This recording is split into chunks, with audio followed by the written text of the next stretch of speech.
think a lot of problems happened to me. My parents separated that year. My dog died. That was a particularly tough day. Subhanallah. I had 2 car accidents in the space of 1 week. And also, sadly, I had a friend pass away that year. I think that year led me to sort of ask some questions along the lines of, why am I here? What's the purpose of life? Why do I get up in the morning? Why do I even bother? Why don't I just sit on the couch, watch TV, Jerry Springer, whatever? And I think I started to ask questions about, the purpose of life, and that led me to start to do a bit of a holy quest. Would you believe, said, tell me the religions that you've investigated. So I went through them. I said, Judaism, Christianity, Catholicism, Buddhism, Hinduism, He goes, what about Islam? I go, Islam? I go, they're terrorists. I'm not going to investigate that religion. They're crazy. Why would I even look at that religion? But lo and behold, I found myself walking into a mosque one day. This was my eternal quest. So I walked straight in, shoes on, straight across the prayer rug. There was a brother praying. I walked straight in front of him. As he went to go into sujood, I almost stepped on his head. Subhanallah, I didn't have any clue what I was doing. I looked over and I saw this brother. You probably know this guy. This is Abu Hamza. He's come here and he's lectured a few times. Subhanallah, I call him Abu Da'an because he's got a very large beard, mashallah. He came walking out towards me and I thought, today I'm about to die. This is the last day of my life. I'm a dead man. I'm a white boy in Leadland. What am I going to do here? I'm dead. He came walking across as though he just walked out of the Sahara Desert. Big abaya, big beard.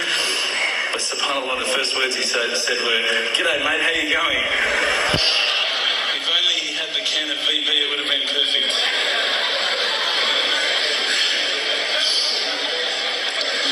SubhanAllah, I was very taken aback by his welcoming nature. As Aussies, I guess now, I don't want to offend any Australians here, but my upbringing is from a country upbringing. My parents raised me as an atheist. They were raised as Christians. They were dragged along to church every Sunday, and they hated every minute of it. So as soon as we were born, they drummed it into our heads that when you die, you're worm food. That's it. There's no afterlife. There's no God. It's all rubbish. So I was raised as an atheist. So when I walked across and I saw Abu Hamza and he was talking to me in a very polite fashion, which I was very thankful for because I was sure I'd seen him on the 5 o'clock news hijacking a plane the day before. Now, Aussies are hospitable, don't get me wrong, but Lebos are the most I've never seen anything like it. And I think to some degree I kept coming back for the biscuits, but also for the religion. So when I sat down with these brothers, I actually started asking questions. I asked all the questions that I've asked of the priests, of the pastors, of my friends. And subhanAllah, the thing that really struck me is that every time I asked the question, they wouldn't just answer. They would pick up a Quran and they would say, read this, bro, read this. And there was the answer, every single time. And I would ask another question, the hard questions, not the easy questions. Why do women have to wear the scarf? Why the hijab? How come I can have 4 wives and she can't have 4 husbands? I wanted to know all the tough questions, which is the first questions I guess you ask when you come across Islam. But lo and behold, they kept on answering the questions with the Quran, not from their own opinion. And I got frustrated with this. And I actually said to one of the brothers, because by this stage I think I've been going there for about a couple of weeks, there was always a few brothers there when I went. And I said to one of the brothers, I said, what's your opinion on the matter? Why won't you give me your opinion? And one of the brothers turned to me one day and said, how can I have an opinion when this is the word of God? SubhanAllah, I remember that really hit me. So I asked him if I could take a Quran home, and I didn't say I was going to use it to chalk up the couch or anything like that. I said I was going to respect the book, so I took it home, I started reading it. What I found was, while reading it, it wasn't as though I was reading a story, it was as though I was reading someone commanding me, someone giving me guidance. And one night I decided to really try and get this spiritual mood happening, and I'm sure probably some of you have heard this story before, so I apologise. I lit a candle, had the window open, had the curtains drawn, I was trying to get that really spiritual feeling. It was a nice summer night in Melbourne, as summer as it can get in Melbourne. And I was sitting there thinking, this is it, this is the night. I'd been, investigating all the spiritual proofs, all the scientific proofs about the fact that the mountains are the pegs, about, how the embryo develops inside, the woman, all these amazing proofs, but I still needed that little push. It's like I was on the edge of a cliff. I was ready to jump. I just needed a push. So I was sitting there, it was very quiet. I was reading Quran, and I stopped. I said, Allah, this is my moment. This is the time I'm about to jump into Islam. All I need is just a sign. Just a little sign, nothing huge, maybe a bolt of lightning. Maybe half the house could fall down or something, just small. Small for you, man. You created the earth, come on. So I sat there.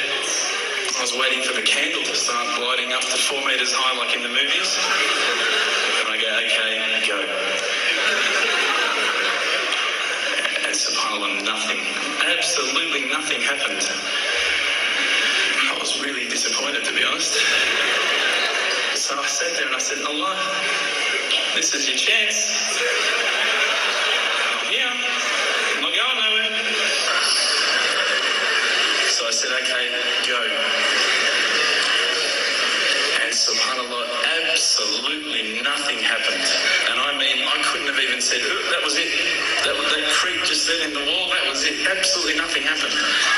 I was really disappointed. I was gutted. I was sitting there thinking, this is it, this was my last chance, Islam, and I haven't found it. I pulled back the Quran, I turned back to where I was reading. SubhanAllah, the very next verse on the next page, for those of you who ask for signs, have we not shown you enough already? Look around you, look at the stars, look at the sun, look at water. These are the signs for the people of knowledge. SubhanAllah. I pretended I was asleep. I was that scared because I couldn't believe how arrogant I'd been to want my own specific sign when all the signs have been there for me all along. The fact that we have this world, the fact that there is this creation, these are the signs for all of us. The next day I decided this is it, I'm becoming a Muslim. I've been investigating Islam now for probably about 6 months, to be honest. I got up and subhanAllah, as soon as I started to say the words, all fear went out of my mind.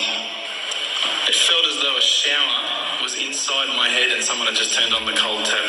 Felt like I'd been flushed clean. I said the words and I wasn't expecting so many brothers to come up and yell, Takbir, Allahu Akbar, and start kissing me and hugging me. And I'd never been kissed by that many men in my life. But it was a beautiful day, I must admit. And that day was the day that I had more brothers than I could ever imagine, more sisters as well. But I guess since that day I've never looked back.